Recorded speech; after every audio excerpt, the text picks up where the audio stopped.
Hello दोस्तों, आप सभी का फिर एक बार स्वागत है हमारे यूट्यूब चैनल में। आज के इस वीडियो में हम देखेंगे इंटरनेशनल ऑर्गेनाइजेशन के बारे में।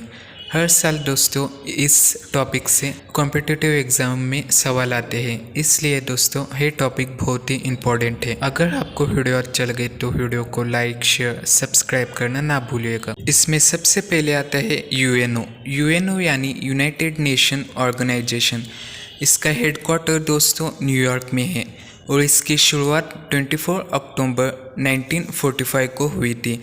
जो इसके सेक्रेटरी है उनका नाम है एंटोनियो गुटेरेस और इसका मेन काम होता है दोस्तों, किसी देश में अगर युद्ध चल रहा है तो उसे रोकने का काम यूएनओ का होता है। इसके बाद में आता है यूएनसीएफ यानी यूनाइटेड नेशन चिल्ड्रंस फंड। इसका भी हेडक्वार्टर दोस्तों न्यूयॉर्क में है। इसकी शुरुआत दोस्तों 11 दिसंबर 1946 को हुई थी। जो इसके हेड है उनका नाम है कैटरीना एम रेसल और इसका मेन काम होता है दोस्तों अलग अलग देशों में फंडिंग करना चिल्ड्रंस के डेवलपमेंट के लिए। इसके बाद में आता है दोस्तों WHO यानी वर्ल्ड हेल्थ ऑर्गेनाइजेशन। इसका हेडक्वार्टर दोस्तों जिनेवा में है और इसकी शुरुआत 7 अप्रैल 1948 को हुई थी। जो अभी के इसके हेड है उनका नाम है डॉक्टर टेड्रोस। इसका मेन काम होता है दोस्तों WHO एक इंटरनेशनल हेल्थ केयर ऑर्गेनाइजेशन है। इसके बाद में आता है वर्ल्ड इकोनॉमिक फोरम, जिसे हम WEF भी कहा जाता है। इसका हेडक्वार्टर दोस्तों स्विट्ज़रलैंड में है और इसकी शुरुआत दोस्तों 24 जनवरी 1971 में हुई थी। जो इसके हेड है उनका नाम है दोस्तों प्रोफेसर क्लॉस। इसका मेन काम होता है दोस्तों एक इंटरनेशनल ऑर्गेनाइजेशन है जिसका मेन काम होता है एक कंट्री के इकोनॉमिक को इम्प्रूव करना। इसके बाद में आता है WTO यानी वर्ल्ड ट्रेड ऑर्गेनाइजेशन। इसका हेडक्वार्टर जिनेवा में है जो कि स्विट्ज़रलैंड में है। इसकी शुरुआत दोस्तों 1 जनवरी 1995 को हुई थी। जो अभी के इसके हेड है उनका नाम है नगोजी ओकाजो और इसका मेन काम होता है दोस्तों इंटरनेशनल ट्रेड से रिलेटेड सभी रूल्स WTO बनाता है। इसके बाद में आता है दोस्तों सार्क, जिसे हम south Asian association for regional cooperation के नाम से भी जाना जाता है। इसका हेडक्वार्टर दोस्तों काठमांडू में है जो कि नेपाल में है। इसकी शुरुआत दोस्तों 8 दिसंबर 1985 को हुई थी बांग्लादेश में और इसके अभी के हेड जो है दोस्तों उनका नाम है जनरल गोलम सरवार और इसका मेन काम होता है दोस्तों 60 देशों की डेवलपमेंट करना। इसमें इंडिया, बांग्लादेश, अफगानिस्तान, भूटान, मालदीव्स, नेपाल, श्रीलंका और पाकिस्तान जैसे देश शामिल है। इसके बाद में आता है एशियन डेवलपमेंट बैंक, जिसे हम ADB भी कहते हैं। इसका हेडक्वार्टर दोस्तों मनीला में है जो कि फिलीपींस देश में है। इसकी शुरुआत दोस्तों 19 दिसंबर को 1966 में हुई थी। जो इसके हेड है उनका नाम है मस्तद सुगु। इसका मेन काम होता है दोस्तों कंट्री के डेवलप के लिए लोन देना। इसके बाद में आता है दोस्तों अफ्रीकन डेवलपमेंट बैंक। इसका हेडक्वार्टर दोस्तों अबीदजान में है जो कि अफ्रीका में है। इसकी शुरुआत दोस्तों 10 सितंबर को हुई थी। जो अभी के इसके हेड है उनका नाम है अकिनुजान एडेसिना और इसका मेन काम होता है दोस्तों अफ्रीकन कंट्रीज की गरीबी को कम करके उसको डेवलप करना। इसके बाद में आता है WWF world wide fund for nature. इसका हेडक्वार्टर दोस्तों स्विट्ज़रलैंड में है। इसकी शुरुआत दोस्तों 29 अप्रैल 1961 में हुई थी। जो इसके हेड है उनका नाम है क्रिस्टेन और इसका मेन काम होता है दोस्तों इन्वायरमेंट की प्रोटेक्शन करना। इसके बाद में आता है दोस्तों IMF यानी इंटरनेशनल मॉनेटरी फंड। इसका हेडक्वार्टर दोस्तों वाशिंगटन DC में है। इसकी शुरुआत दोस्तों जुलाई 1944 को हुई थी।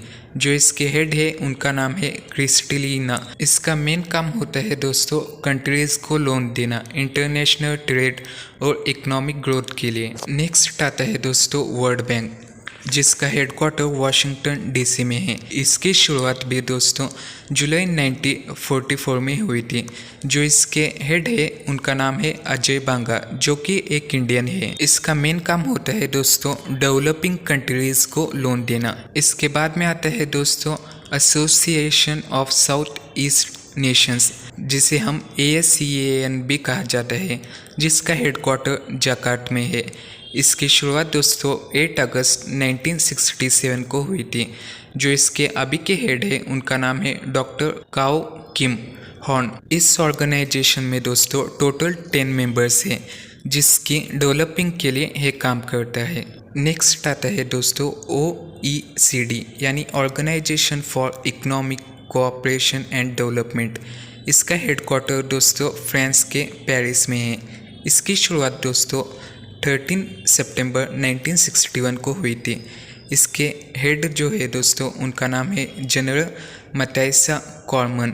इसका मेन काम होता है दोस्तों जो इसके मेंबर कंट्रीज़ है वहाँ पर इकोनॉमिक इन्वायरमेंट को क्रिएट करना इसका मेन काम होता है। जो इसके मेंबर है वो टोटल 37 है। इसके बाद में आता है दोस्तों AIIB, जिसे हम Asian infrastructure and investment bank भी कहा जाता है।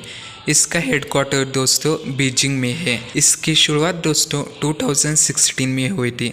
जो इसके हेड है उनका नाम है जिन लिकॉन, और इसका मेन काम होता है दोस्तों इंडो पैसिफिक रीजन में इंफ्रास्ट्रक्चर को बिल्ड करना। इसके बाद में आता है दोस्तों न्यू डेवलपमेंट बैंक, जिसे हम ब्रिक्स डेवलपमेंट बैंक भी कहा जाता है, जिसका हेडक्वार्टर शंघाई में है, जो कि चाइना में है। इसकी शुरुआत दोस्तों 21 जुलाई 2015 को हुई थी। जो इसके अभी के हेड है उनका नाम है दिल्मा रोसेफ। नेक्स्ट आता है दोस्तों United Nation Industrial Development Organisation, जिसे हम UNIDO भी कहा जाता है। इसका हेडक्वार्टर दोस्तों वियना, जो कि ऑस्ट्रिया कंट्री में है। इसकी शुरुआत दोस्तों 17 नवंबर 1966 को हुई थी। जो इसके हेड है उनका नाम है गर्ड मलर है। दोस्तों एक यूनाइटेड नेशन, इसका मेन काम होता है दोस्तों एक कंट्री को इकोनॉमिक और इंडस्ट्रियल डेवलप के लिए हेल्प करना। इसके बाद में आता है दोस्तों इंटरनेशनल एटॉमिक एजेंसी, जो कि वियना में है, ऑस्ट्रिया। इसकी शुरुआत दोस्तों 29 जुलाई 1957 को हुई थी। जो इसके हेड है उनका नाम है राफेल मरियानो ग्रोसी। इसका मेन काम होता है दोस्तों न्यूक्लियर एनर्जी को पीसफुल इन्वायरमेंट के लिए यूज़ करना, किसी भी मिलिट्री पर्पस के लिए यूज़ ना होने देना इसका मेन काम होता है। इसके बाद में आता है दोस्तों ओपेक, जिसे हम Organisation of Petroleum Exporting Countries कहा जाता है। ये भी दोस्तों वियना में है, जो कि ऑस्ट्रिया में है। इसकी शुरुआत दोस्तों 14 सितंबर 1916 को हुई थी।